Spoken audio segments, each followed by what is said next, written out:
Ni siapa nama? Mak. Oh, ni nama Mak. Mama. Mak.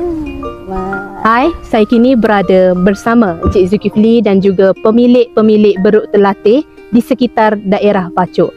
Ayuh kita saksikan pengalaman dan juga skill yang ditonjolkan oleh pemilik dan juga beruk-beruk terlatih.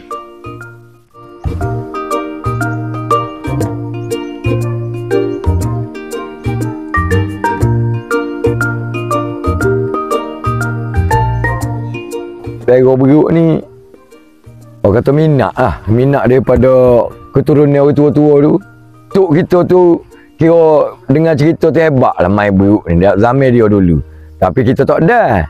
Kita daripada orang tua ayah kita lah. Lepas pada dia meninggal ke apa ni. Kita lah bawa anak-anak. Ada orang minat. Bukan kata kena paksa tu. Dia minat sendiri lah. Yang minat boleh kerja. Sebab benda ni penat. Kerja dengan beruk ni memang penat. Sakit tekok. Kena lepannya, kena cokeh naik atas lori.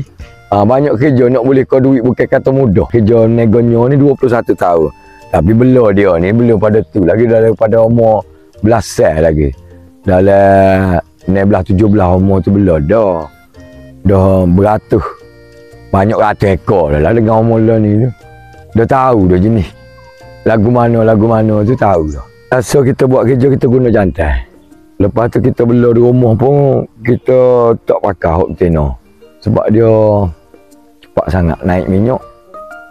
Bila dia bergawe, dia punya suara ada hok tino ni. Bila kita nak ambil gagah pun dia punya aluk kasih saya dia nak pecah tu dia tak ingat lah. Dia peta asal dia jenis mudah kira dia naik.